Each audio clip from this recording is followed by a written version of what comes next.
Good afternoon and welcome. Thank you for joining us on this edition of MedTalks. Today's topic is shame and compassion. This virtual broadcast is brought to you by the Sechelt Hospital Foundation and our very good friends at the Sunshine Coast Credit Union. Technical services by Vasari Media Group and all kinds of help from many people behind the scenes.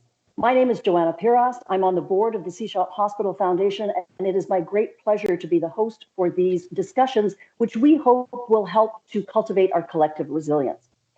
So we're almost 2 months more or less into this new reality. Have you learned a new language, planted a huge garden to sustain your family through the next 12 months, maybe picked up an instrument and rocked your virtual lessons? No, me either. And every so often I feel bad. I feel like I should be more productive. I should be doing more. I should be, cultivating something. But we're living at a very difficult time, and yet we have set these huge high expectations of ourselves, and we tend not to cut ourselves enough slack. So these conversations that we're having are intended to pry a little bit into those things to help us better understand them and better survive them. So we're very fortunate to have the help of our amazing panel available once again, all coming to us live from their own spaces on the Sunshine Coast. They will be taking your questions gladly. Please use the chat feature to type your questions in for the panel. Alternatively, you can always send questions in via email to the website, to the Hospital Foundation website in advance. So it is my pleasure to introduce our panel, starting with Dr. Raul Gupta, works as an integrative medical physician, professional coach, and mindfulness instructor. Dr. Lisa Kitt is a registered psychologist who specializes in traumatic stress and related mental health injuries. And Dr. Marius Velgemuth in the cute t-shirt is a consultant psychiatrist with Vancouver Coastal Health. He's the psychiatry lead for the Sunshine Coast and also lectures at the University of British Columbia. So Lisa, being hard on ourselves is pretty much a normal part of human existence. So where does normal tough on yourself start to slide into shame? It's a good question, Joanna. I'm going to spend the first little chunk of time here really trying to articulate and help us understand shame. And we've set up this week and next week as a continuum. So from shame to the antidote of shame, or the other side, really, where a really healthy adaptive functioning takes place. And that's in places where we're really experiencing a lot of compassion, self-compassion, deep safety, love, empathy, things like that. But I'm going to start us off by talking about shame and what we mean by that. This isn't an emotion that is well described, really, even in the clinical literature. We were joking around earlier, psychiatry doesn't talk a lot about shame, yet, and in my private practice and in my life, I tend to spend a lot of time with people who are really stuck in these places of shame. So let's explore this in our session today. One of the things I want to say is, again, these are messy topics, right? Shame is a dark, difficult place. And so I'm going to ask people to be gentle with themselves as we have this conversation today, and just notice that as we're talking about shame, just notice what's going on in yourself. And if you feel yourself sliding into that place, we're going to do nothing to shame you, that's for sure. And I promise we're going to end up on the other side of this, talking a lot about compassion and care and things that we need to do in ourselves and with each other to move out of shame. But just notice what's happening in you as we go through this. Shame is a really critical emotion to understand if our goal is resilience, right? Individual and collective resilience. It's not often talked about. And one of the things that really fuels shame is secrecy and silence and judgment. And how do you fuel judgment? You don't talk about things. And so I love, as a mental health advocate and as a psychologist, I love that we're having these conversations about these messy topics. And shame for me would probably be at the top of the list, given how destructive it really can be from a mental health perspective. Okay, so definitions. What are we talking about when we talk about shame? I really see it as probably the most, but very intense, difficult, painful feelings or experience in believing that we're flawed, deeply flawed, and not worthy of love and belonging, not worthy of deep care, not being good enough, not being blank enough. Okay, and so it's that I think about shame and worth. So people really feeling not worthy, not good enough. It's that really toxic gremlin. I often in clinical practice, we try to, and it's always over here. I don't know why it's on my left side. We always try to created as a little, almost a little character or creature, to understand that it can be separate from us. It doesn't have to be all of us. But that those gremlin voices are, I'm not smart enough, motivated enough, pretty enough, good enough mom, good enough spouse. I'm not anything enough. So it's fraught with failure. I'm a failure. I can't, I'm not ready. I'm not perfect enough. Those kinds of things. No one loves me enough. You also see something else in shame. And it's often when some people externalize the shame that they're feeling unconsciously. And so it feels a lot like blame, right? Where there's blame, there's shame. And so lots of negative self-talk about or talk about other people. It's all their fault. Why can't they get it right? So very negative. Look at my hand. It's just throwing it outward. Where other people, it's very fraught with self-criticism. Shame's really that birthplace, that inner critic. There's a difference between sort of healthy striving and pushing yourself for more and deep self-criticism, that perfectionism. People strive for perfectionism. No, folks, that's fraught with shame. Right? I love healthy striving, but perfectionism is it's never enough, right? We're never, ever enough. And the messaging around that and the toxicity that it breeds in us is really, really difficult. Jungian analysts call shame the swampland of the soul. I love that because it's just so toxic and infested. And it's a really, really difficult emotion. So those two tapes that we're often hearing in shame is I'm not good enough. And if you can get through that tape, it then becomes, who do you think you are? Really? Like, really? You're going to do a YouTube talk on mental health? Really? Who do you think you are? That would be my tape in shame. I want to spend a little bit of time before I hand it over to Raul to distinguish between shame and guilt. And I think it's an important distinction. Shame has a real focus on self and then deep core sense of self versus guilt being about behavior. Okay, so shame is I am bad, where guilt is I've done something that I wish I hadn't done, or I've done something that's hurt someone, I've done something bad, quote unquote. And so you can apologize from a place of guilt and take responsibility for your behavior. I'm sorry I did that. Will you accept my apology? Right? Versus I am bad. So I've done something bad versus I am deeply bad. So I am sorry I did that versus I am a mistake. It's just a really different felt sense in people.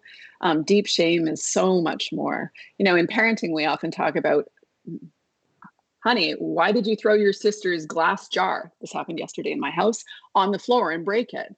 I really wish you hadn't done that behavior versus you're a bad child. I can't believe you did that. Right? To focus on the behavior and help her take responsibility for her behavior versus shaming her deeply as a human for making a mistake. Okay? When we engage and experience shame, we disconnect from our own sense of worthiness. When we're full of shame or full of the fear of shame that someone's going to shame us and we're fearful of that, we're more likely to engage in self-destructive or destructive against other people kinds of behaviors. We attack or others or ourselves. So shame I think of as shame as the clinical root, and it's highly correlated with a lot of different mental health symptoms: violence, aggression, depression, addiction, a whole sort of trauma injuries is steeped in shame. If you've been abused, right, there's a lot of shame steeped in that. Eating disorders, suicide, bullying. So, and the toxic shame that is just keeps that spiraling and spiraling and spiraling. Guilt, on the other hand, is inversely correlated with all those mental health issues, right? So it's interesting. Guilt is not associated deeply with depression and post-traumatic stress disorder and things like that. What else do I want to say? When I'm sitting with people in shame, it's a deep, frozen state. People are really immobilized in deep shame. They have a really hard time creating change in themselves. They don't feel like they're worthy of it. And what we notice is a deep shutdown in their nervous systems, in their affect often. And so it's those deep places of depression, often we see it. And they just don't feel worthy. The cognitions get quite distorted. And they really don't believe that they can heal from where they're at. One other point, and then Raul, I'll send it over to you. I think of shame. So is shame as a human experience? We all feel it. We think except people who are incapable of feeling empathy and compassion. So psychopaths, what we would form as psychopaths. And so shame is really very universal. Although I think it's organized by gender, right? I think as men and women feel, they don't feel it differently. They feel it the same, but it's organized differently. What shames men, typically being weak or overly emotional, things like that culturally, is different for women.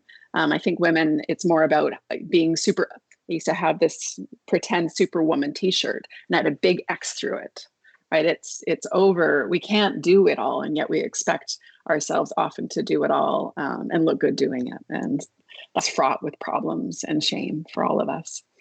What else do I want to say before I bring it over? I think one of the other differences is that unlike other emotions that we've been talking about the last 5 weeks as core emotion, we don't want to sit in shame. We want to sit in sadness and process it, sit in anger sometimes to process it, sit in fear, because it moves really quickly. I love that about it. Shame's not like that. It goes around and around and around. It's not primary. Babies aren't born feeling shame. They don't feel bad about themselves when they come out into the world, right? They're wired for love and belonging, actually. And we do it to them as humans. We shame each other and we learn that we're not worthy. And I really believe babies are born with no shame. And so that's really different. So I'm going to say one more time, what fuels shame, and we're going to talk about what fuels the opposite, what actually melts shame. But what fuels shame is secrecy, judgment, shaming, judging, silence. And so I'm really excited to be talking about this very difficult topic, which will hopefully normalize the experience of shame. And we're going to talk about some ways through it. So Raul, I'm going to hand it over to you to talk about some of the more it's hard to say it for me because when I'm sitting with people with shame, it doesn't feel adaptive at all. But there are some adaptive tendencies around shame, and it's there for a reason. You want to talk about some of those things? Sure. Yeah. Thank you. First of all, is that a setup? Yeah, that's really a comprehensive, I think, framework for us to be working around. So good afternoon, everybody on the Sunshine Coast, and great to spend some time with you again. And I just maybe want to reiterate some of the things that Lisa said, because that's what I wanted to share as well. Maybe just a different way of saying some of the highlights of what I've heard you say, Lisa. I like to think of shame as more of a social construct. And so I'm glad you brought that up, that, children are born with this more of a sense of love and belonging. And shame really, the way I've come to understand it, is more of an inhibitory function. It's kind of meant to come up when something that we're doing is maybe a threat to our tribe, to those that we're in communication or community with. And so in that sense, it's meant to actually keep us safe if we see it as a social construct. And so what a healthy shame kind of culture might be is one where those that are in the community could still demonstrate that we're of value, but that there's a certain behavior, like you were describing, there's a certain behavior that might be unacceptable. And so a healthy kind of way of holding that would be, wow, there's lots of ways to repair. So for instance, if I stole from my community as a young kid, a healthy way to debt manage that would be, wow, there's a way to pay it back. There's a way to maybe work or apologize. There's lots of different ways that we might share a way to repair that. And the whole way along, there's that sense of belonging as part of the group, but it's really more about a behavior that might be unacceptable. And I love what you said there, Coach, the difference between I feel bad or I feel unacceptable to I am unacceptable. And so once we get on that level of identity, it becomes a very different piece. If it's done in a healthy way, my sense of it is it actually can deepen connection. It can deepen belonging because we have a way to work through natural challenges, and we develop an altruistic way of being with each other through those kinds of connections and understanding how we might influence each other. And then kind of reiterating what you said, where it starts to get toxic is where we don't kind of differentiate the behavior from the person. And we basically make people wrong, and the person actually feels like the issue is them, not their behavior. And then exactly what you said, what happens is it awakens a very deep survival physiology within us that feels helpless. Because if we're not given a bunch of ways that we might create repair, it's just that we're the problem.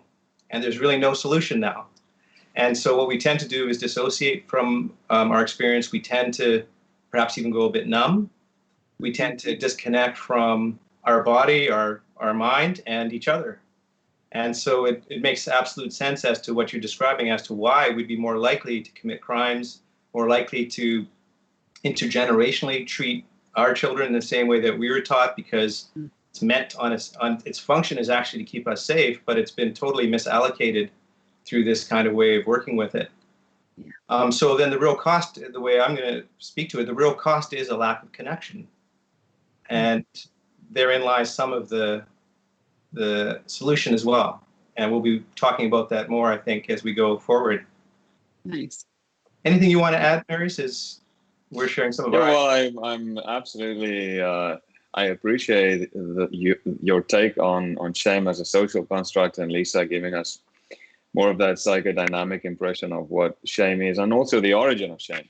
Now, what is important for me is, Lisa, I absolutely love the fact that you bring the point across that babies are born more with the capacity to belong and to be loved. And so that's just, it speaks of our human nature. Now, in the same way as shame gets into the mind or the construct of new life, it continues to become part of us as we go through the years.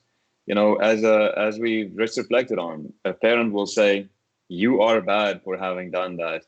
Not the behavior is not commendable, but I still love you. You know, these are things so that becomes part of the child. The child internalizes that opinion of the mom or the dad or whoever is around, and they start living their life by this template. And it continues in adult life as well.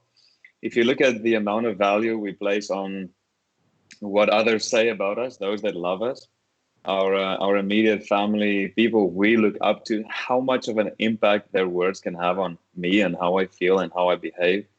It is very much alive and well. And even us today as intelligent beings, we are still very, very vulnerable to the whole construct of shame. So I'm very interested in just exploring a little bit more as to how does shame become part of who we are. And we know the major role that trauma plays, and we shouldn't underestimate for a second how traumatic the time is we find ourselves in. It might be a different type of trauma, not a classic type of trauma by definition, but it now is the time where people seem to just be extremely critical of one another. And you know, one person, it may not become part of them, another person will internalize it altogether and start believing how bad they are, how inadequate they are. Mm-hmm. So I think that's what we're seeing at the moment, for sure. Yeah, Joanna triggered me a little bit at the beginning when she's like, have you learned a new language? Have you read a new book? You know, have you published your theory? I mean, I'm being facetious, but I'm hearing that a lot clinically. Are people like, what's wrong with me? Why haven't I blank? Well, you haven't blanked. You haven't, been productive or cleaned your closet or done what you wanted to do, because this is a really difficult time right now. You're at home, potentially with your kids, or isolated and alone. I think about, of all the things that we're giving and all the things that deplete us, where are the things that are really enhancing us? A lot of us can't do those things right now in this pandemic. We can't get out of the house. We can't connect deeply with people. We can't have that hug from our best friend. We can't do a lot of the things that really feed our soul. And so it's our expectations, I think, are really skewed without a full recognition of the impact of right now during this pandemic. Just to circle back to something that you mentioned, Marius, around trauma. So I'm really glad you brought that up. Just in case there's folks out there that have experienced trauma. One of the big challenges for trauma that has yet to be healed is it can keep us locked in that place of a freeze response where we are disconnected from our experience. We're disconnected from what's really happening for us and other people. And the unfortunate part of that is when we're disconnected, it's harder for us to keep ourselves safe in the moment because we can't see the cues as easily. That's kind of the function of a freeze state, is to kind of keep us somewhat numbed out from experiences, but it's meant to be temporary. And if we've had traumatic experiences, we can get stuck in those places, and then we can judge ourselves for not taking action because we've been stuck and maybe some unsafe things have happened again. And so then a shame cycle can start around trauma, which can keep us deeply embedded in these really difficult places. And so I'm seeing a little bit of that right now with COVID. It's exactly what, Lisa, you're describing, is that, if we've had some experiences, and who hasn't, who hasn't had some experiences where they've experienced shame. But if it's a deeper experience where we've had significant trauma, there's a real concern that what's happening now with COVID is going to make it even more difficult for us, because we can easily find reasons to get down on ourselves. And so I want to come back to what we've been saying all along, is really normalizing. And right now, lowered expectations is such a key part of understanding where we find ourselves and recognizing everybody's actually having the same issue around that. Yeah, the lowered expectation part, Raul, I'm very interested in, is because, and the reason is because we are asking ourselves the question, how am I doing things at this moment in time? Lisa, you just said, have I learned a new language? Have I read this? Have I done that? Have I learned a new instrument? We are pushing ourselves because suddenly we don't have that sense of value anymore. Suddenly we're not providing for our families in the same way as we normally do. Suddenly we don't get to do all the fun things for our kids as we normally would. And we're just doubting ourselves. But if we were to just realize for a second that we can lower the expectation, we can just be in this space, because we're all in this space. That is a healthy approach. And it also depends on sort of how you grew up. Again, I know as a psychiatrist, I'm always heading back there. But you know what? If your parents criticized you for not doing things in a certain way, and that is just the way you know life, and that's the way you were taught, you're going to be more vulnerable to judging yourself negatively during this time of not being productive, or at least not feeling as productive as you normally would. Yeah, I think that's very true. I want to shift us into some of the more positive of how to move out of shame. This is me moving the petri dish over here. So if we had that petri dish and it was full of shame, what fuels it, what makes those shame bubbles, molecules populate, would be secrecy, judgment, silence, feeling isolated, feeling alone, feeling like you're the only one there. And so if you put shame in a petri dish, this is the Brene Brownism, but if you put shame in a petri dish over here and you douse it with empathy, compassion, connection, safety, it can't survive. Right. And so, Marius, your point around childhood and what you've learned is really essential. It's also why I go back there all the time, because it's people who have been raised not feeling good enough, being told they're not good enough, have a really hard time doing self-love, doing self-compassion naturally. And so one of the things I want us to talk about is how to do that continuum from here to here in 10 minutes or less, but and the importance of connection and the importance of, I often sit with people who are in deep shame and say, you know what, me too. You're not alone in this. Let's do this together. Or I understand what you're feeling. There's a common humanity piece to compassion, to self-compassion, that I think is so important. Self-compassion is a very interesting thing for me. I also see a broad range of presentations.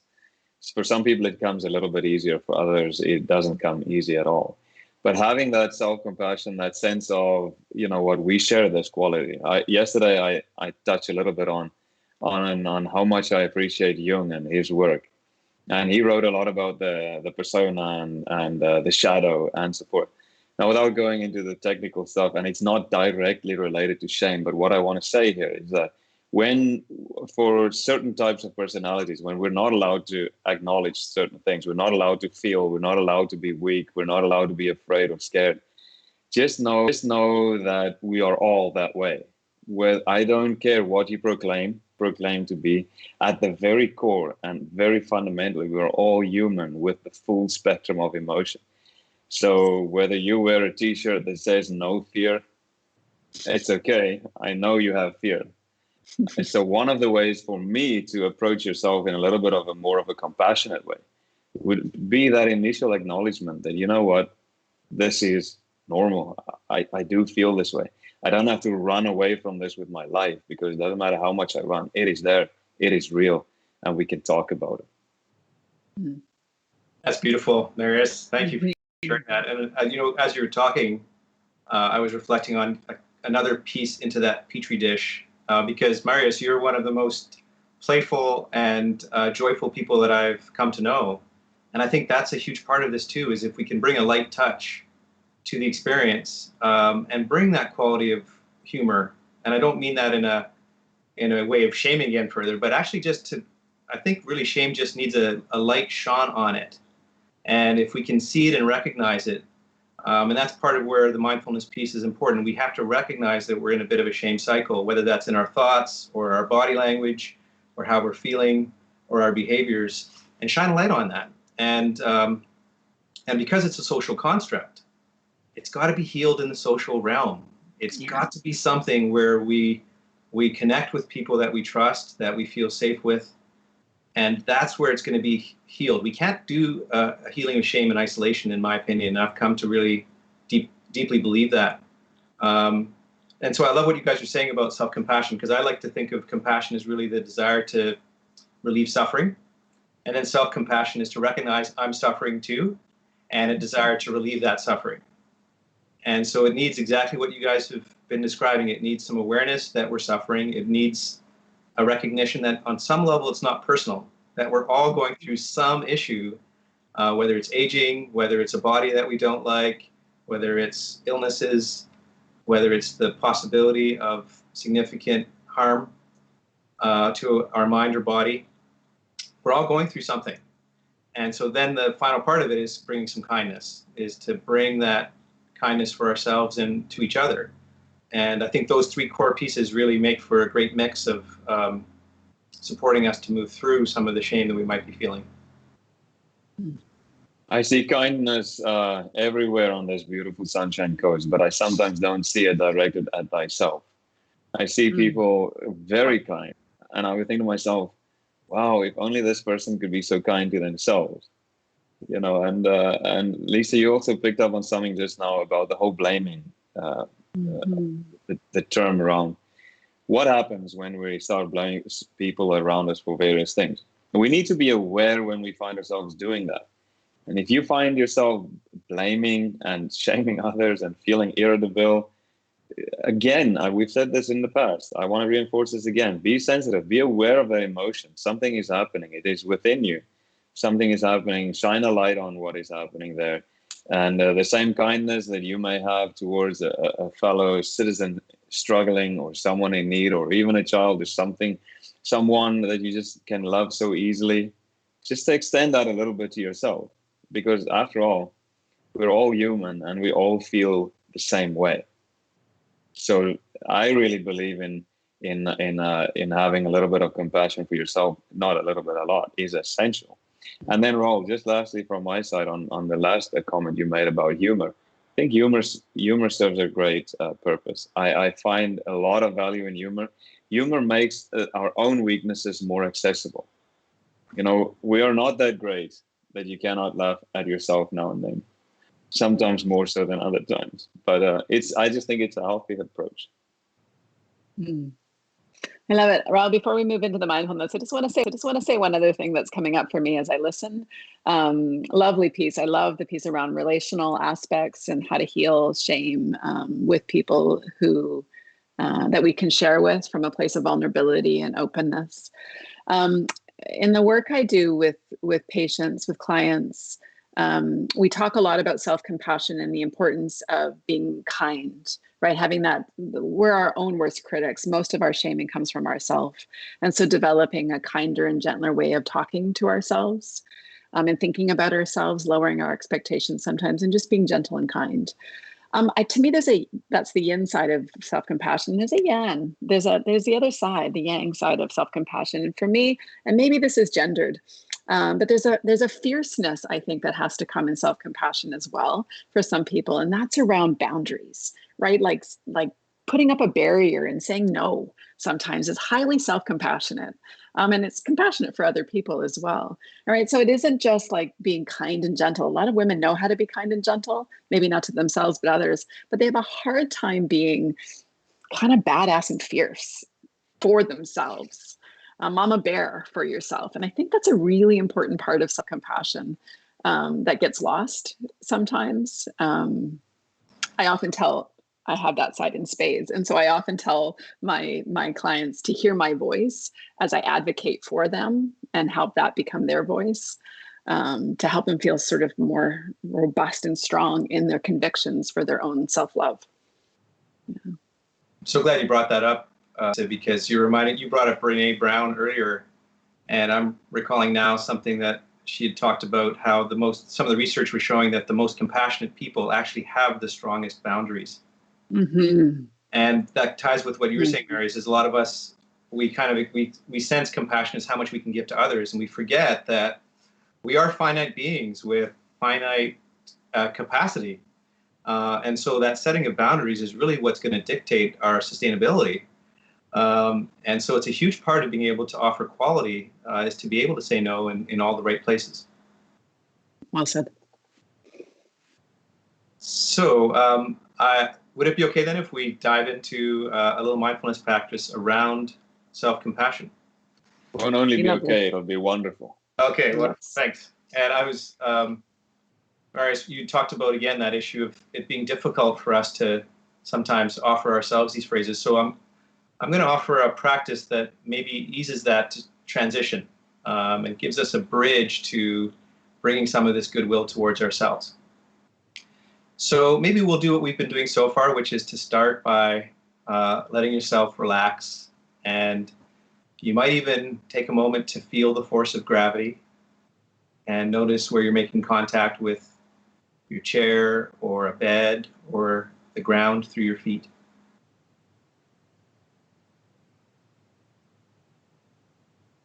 And we've been talking about common humanity, and right now you might actually just notice this common force of gravity that all of us share, and how the earth, right from the moment we began, has been here to support us, is attracting us, and is attracted to us.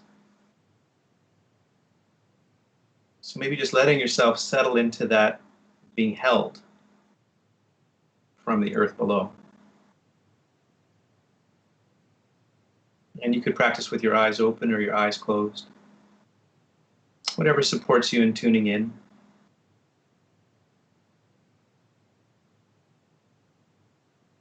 And you might let your attention come into your chest and feel your breath. You could even let yourself take a few deeper breaths.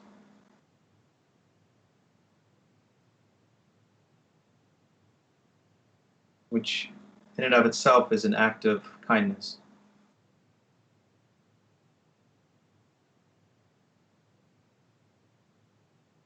And we're going to explore a self-compassion practice. So this involves saying some phrases out loud, and I'm going to share some phrases with you that you're welcome to use. You're also welcome to choose other phrases if the ones I'm choosing maybe don't suit you. So as you're feeling your breath, you might even get a sense of your heart nestled between your lungs, and even sense into the heart beating, the lungs breathing, and maybe reflecting on the fact that we each have a finite number of heartbeats and breaths.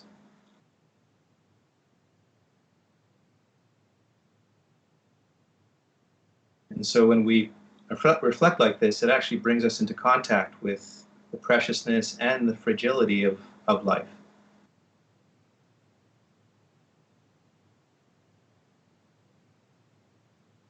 So one way we can start the practice is by offering some phrases of goodwill outwards to somebody for whom it's really easy for you to feel goodwill towards. That could be a child or a pet, maybe a mentor or a teacher, somebody for whom the relationship is easy and it would be easy for you to wish them well.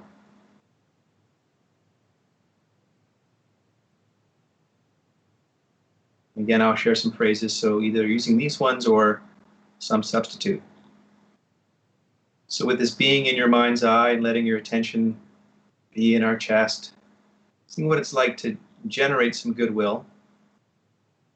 And however you find this, whether it's difficult or easy, if you're feeling open or closed, letting that be okay, but just trusting that the intention is worthwhile.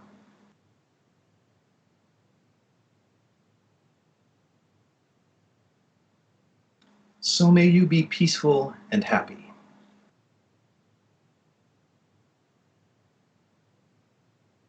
May you accept yourself just as you are.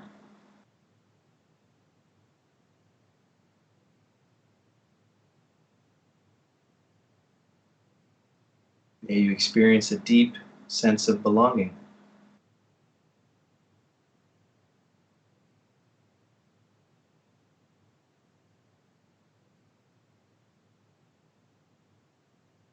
May you treat yourself with mercy and kindness.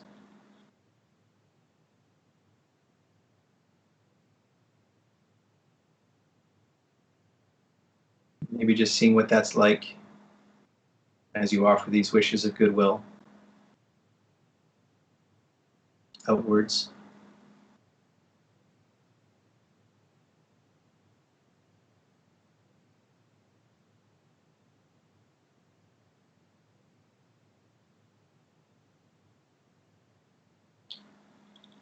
And now we're going to play with this a little bit just to see what it's like to turn these wishes of goodwill inwards to ourselves.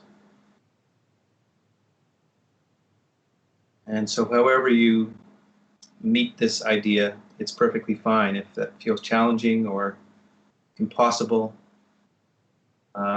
just seeing if you could set the intention without worrying about the impact for now.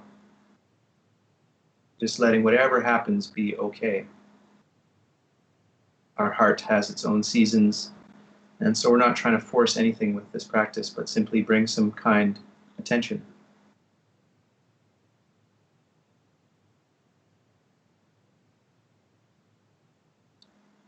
So may I be peaceful and happy.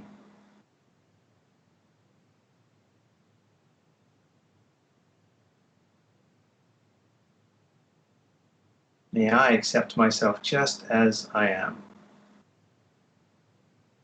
right now.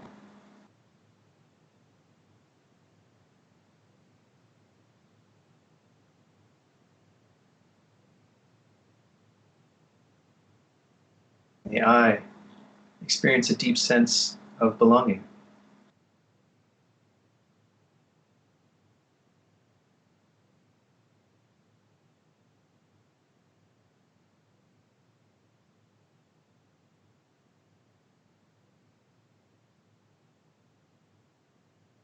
May I treat myself with mercy, with kindness.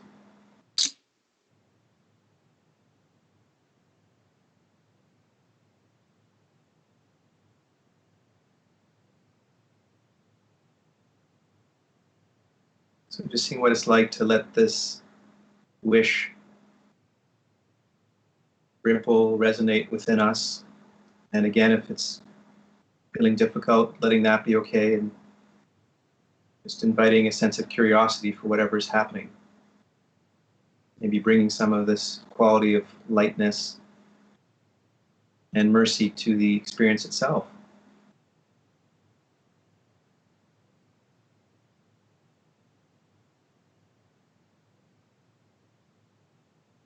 And perhaps as the last part of the practice, we could maybe just return to the felt sense of our breathing.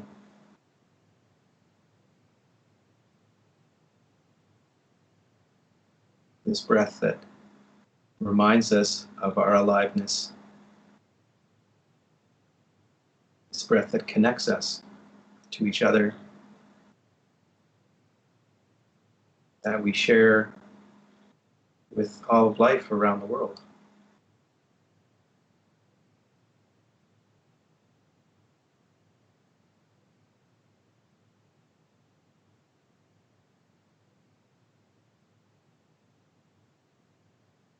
And may you see this practice as an act of kindness, as an act of deep respect for ourselves and for each other. So thank you for practicing together. There's a real power that can happen when we take the time and collectively reflect like this. One of the things that I find very powerful, that I found very powerful during this exercise of mindfulness, is really just to access certain emotions in an easier way by looking at someone you love, someone you care about deeply, Because as we were going through this exercise, I know I always talk about him, but I looked at that little boy of mine and I thought to myself, sometimes you just don't behave well, but I just love you dearly. We're gonna teach you how to behave better, but I just love you so much. It's unreal. And then to take that emotion and to allow yourself to have that emotion towards yourself as well is extremely powerful, where we won't be able to access that emotion primarily if I only think about myself first and foremost. But to take it from that external source and then to sit with that emotion and then to apply it to myself, I think that's extremely powerful. 2-year-olds are supposed to behave badly sometimes, Marius. I do know that better now than ever before. Thank you. That was beautiful. Yes, it was lovely. Very calming, very soothing. I know how much you all enjoy interacting with the community, so I think we should go over to Jane, who will give us some questions that we've been getting in. I know you like them. Jane, go ahead. We've got several, so thank you. And for anyone who's watching right now, please feel free to share. We'll get to as many as we can through the YouTube, Google account link. But here we go. We have 7 already, so let's see if we can get through a few of them. How do we create a sense of kindness and caring for each other when implementing new social distancing requirements and vigilant hygiene measures, rather than appearing intimidating or causing offense? Do you have any suggestions? I think it's all in the way how we communicate, because the bottom line is the bottom line. We want people to behave a certain way. We need people to behave a certain way. We belong to the same community, to the same space. We all want to be healthy. So if I firmly believe in good communication. You can say the exact same thing, come across as completely judgmental, and make someone feel inferior and in trouble, and all those things we reflected on earlier in the session. Or you can say something in a way that can make someone just feel even uplifted, bring them to a realization of the importance. So it's all about the intention and the way that we communicate. Not to be punitive because we're coming from a place of anxiety, I don't want to have this virus, but more a place of, you know what, let's do this together. And always remember that you can sometimes set an example without using words. And that's also a very powerful way. I love what you just said around communication. The only thing I would add is with that, when we're trying to communicate clearly, to understand the emotional content. So as I hear that question, I'm curious about fear as an example, right? When we're coming from a place of fear, it often gets externalized into anger. And then we say things that could be shaming or from a place of anger instead of maybe curiosity and kindness and understanding. So I totally agree how you communicate. And sometimes we need to pause first, check in with how we're feeling, what's fueling our words, and move from there. You know, I 100% agree with both of you. And so what was coming up for me was almost like an integration of those two ideas, because I was thinking one thing we could do is communicate our emotions. So we could even say in that example, wow, you know what, I'm hearing these new guidelines and I'm still feeling afraid for myself and for those that I love. And so I personally am going to be on the more conservative side. And I just want you to know that that's how I'm going to be behaving. Maybe I have some more vulnerable people at home or whatever my situation might be. And I just want you to know that's my line. And be curious, what are other people's lines and what are their reasons? And I think it's exactly, Lisa, as you're saying, if we can connect with our own truth and what's underlying our own behavior. And then, as Marius, you're saying, if we can communicate our truth dispassionately without the intimidation, I think that's going to really land us for a way forward that's workable for everybody. And I wonder about seeing different ways of being, right? If we get some guidelines here where there's a lot of flexibility in the middle, it's not going to be black and white, perhaps. How do we see people's decision making in there as different, not good or bad, not shamed, not judged, but maybe just different based on what works for them for that particular moment, right? Trying not to judge what other people are doing. We don't know why they're doing what they're doing necessarily. And hard as it may be, I am a classic example. If if someone does something different than what I'm doing, I think to myself, it's like, come on, what's happening here? But it's about asking those questions, being curious. People are facing different stages and different scenarios. So it's about kindness and lifting people up. You can give the same message and still make someone feel at least valued in your communication. Okay. Do you find our Sunshine Coast marginalized population is being more stigmatized due to COVID? And how can we combat such shame and suspicious thinking in our community? I personally think, Go ahead. I personally think that we are all treated the same at this stage. I do not personally feel that it is very different in different aspects and different subgroups of society as we know it on the coast. But however, should that be present, it's about, again, it sounds like I'm just hammering the same point, but being compassionate really includes everyone, from the person that you call a friend, to the person you don't know, to the person that is not as fortunate as you in life, or someone that's more fortunate than you. It is your own approach, your own inner standing with yourself that you're externalizing in how you deal with people. So to me, that is a valuable thought to keep in my mind whenever I might find myself acting different to different people. Yeah, that's a really great answer, Marius. I was reflecting on something that a colleague of mine had shared recently that I thought was quite accurate. And they said, from their experience, COVID-19 is the great amplifier.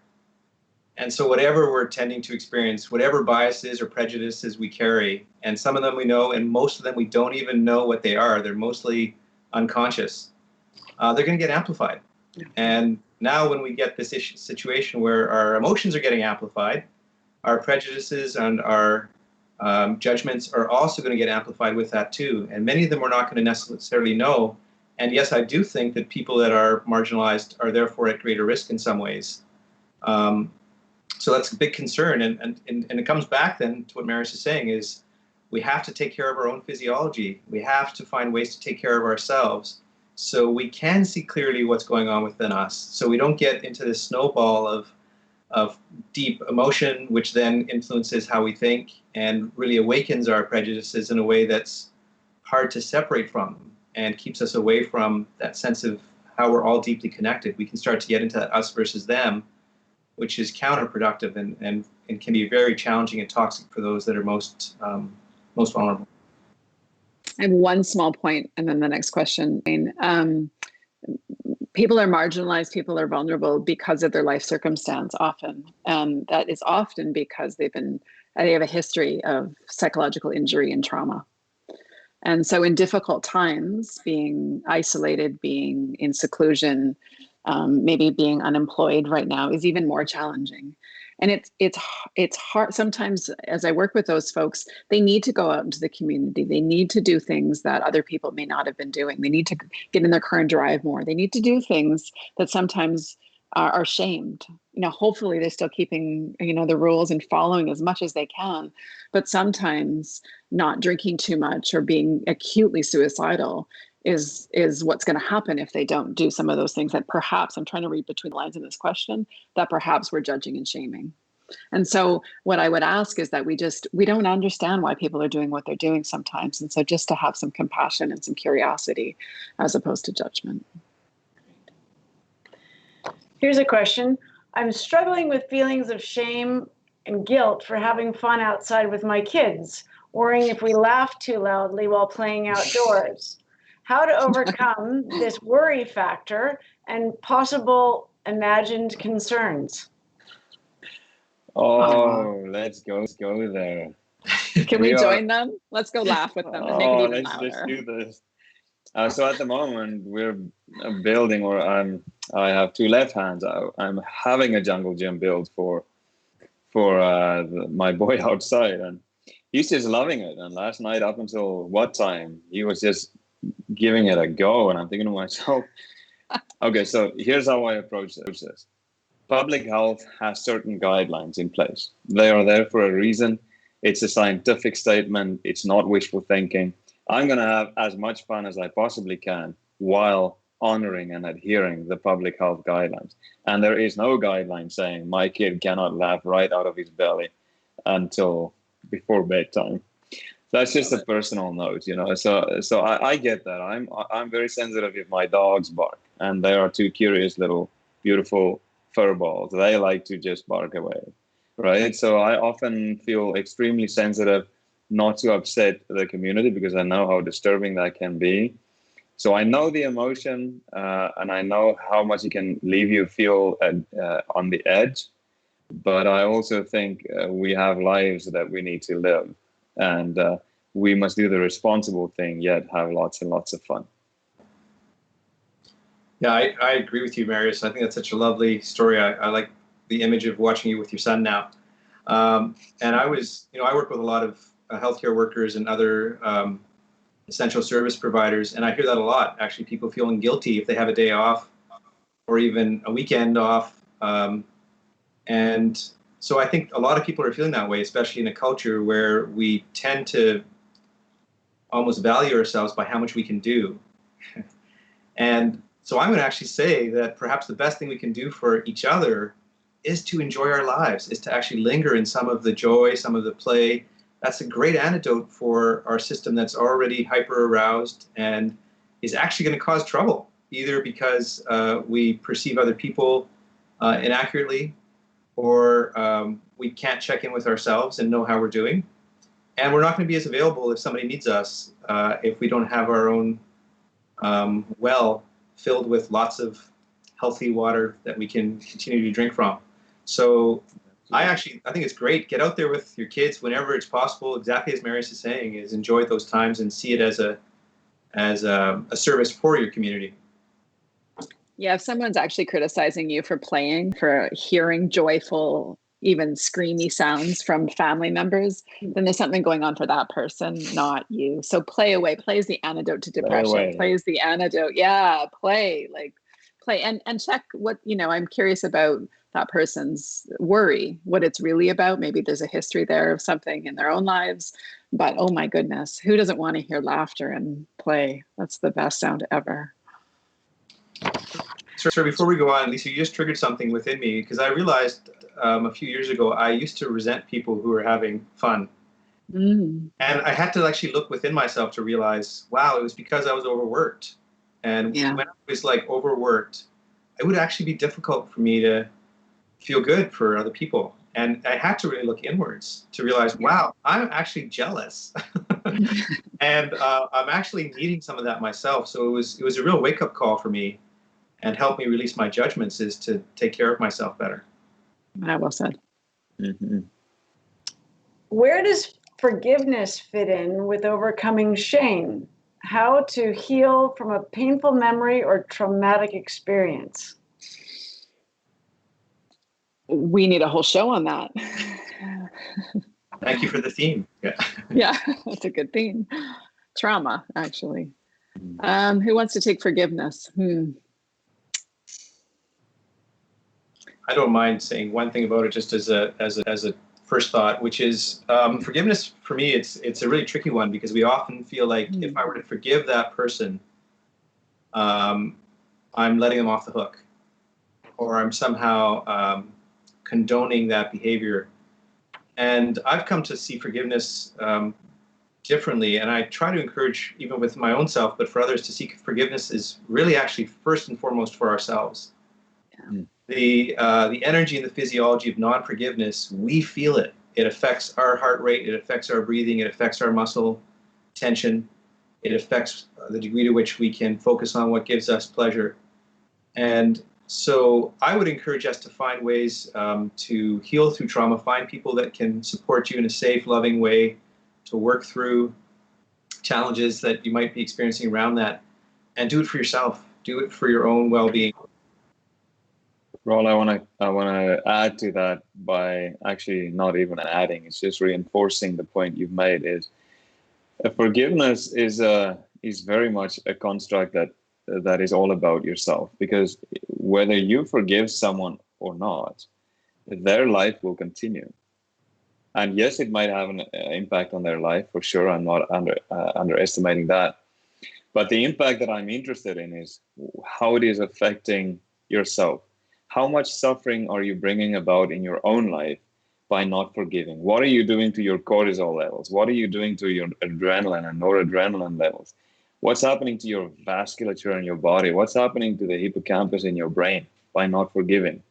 It is essential that we love ourselves enough so as to forgive others. I was going to add one little piece of that around forgiveness, and it's often we think we should give. So to circle back to shame, right? I should do that. As a trauma therapist, I don't focus on forgiveness. I don't know if I would have said that out loud, but as the question comes, I focus, as you two both articulated so well, on what is important for that client, what is important in their nervous system, what's going to help them feel for trauma symptoms to drop, for their arousal to come down, for them to be more present to themselves and others. And if forgiveness is a part of that for them, great. If it's not, that's okay too. We focus on processing the injury and the emotional experience that comes from that injury, not on others. Yeah. Thank you, Lisa, for bringing up such an important piece, because I'm reflecting on some people I've worked with where they're like, well, I'm not ready to forgive that person. And so that you're right, absolutely. What we can do is acknowledge that there's non-forgiveness here and allow it to be here. That's okay. And it's okay. And what I found in generally that in time, at some point, and who knows where that might be, it actually feels like the right time. And the thing we can do is just create the space where whatever is here, including non-forgiveness, is workable. Totally. Sometimes there's such atrocities that it's not about forgiveness. Someone who's been traumatized deeply by somebody, that may not be the goal. And yet I often come back to, where's your energy, right? And Marius, this is what you just said. Where's your energy? Where's your energy going? And so how do we not focus on that person or those collective of people? How do you focus on yourself from a place of healing? Yeah. Okay, that's a good show topic. Last one here, and it's just come in on the screen, and that is some suggestions on how to show compassion for some of our friends or community members who've had to forego major milestone celebrations due to COVID. How can we demonstrate our care or compassion to them? Any suggestions from the panel? Setting up alternatives is essential. Reaching out, virtual celebrations, all these things. I mean, we see it all around. But then nothing prevents you from celebrating something a little bit down the line. Celebration and acknowledging someone and honoring someone really isn't about whether it's the 1st of June 2020 or the 1st of June 2021. It's about being and it's about celebrating. So in the moment, find an alternative that adheres to good principle and quality decisions. But to make someone feel valued and loved, you don't absolutely need to stick to a date. I would say doing so with vulnerability, right? And people want to hear true, authentic, connecting words, right? And however you do those, whether you write out an old formal letter, actually handwrite a letter, or drive by with a sign, something that really comes from the heart and expresses. I think, whether we can do it in person or not, that true connected vulnerability is the celebration.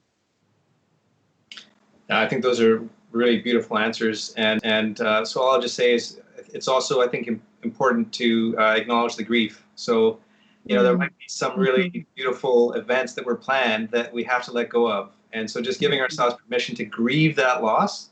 And when we do that, we actually come up with creative ways to move forward. And that's what I love about what we're talking about is, wow, we allow things to come up and naturally we have our creative ideas surface. And I've seen some beautiful descriptions of that almost have been better than what the original vision was because of our creativity as a species.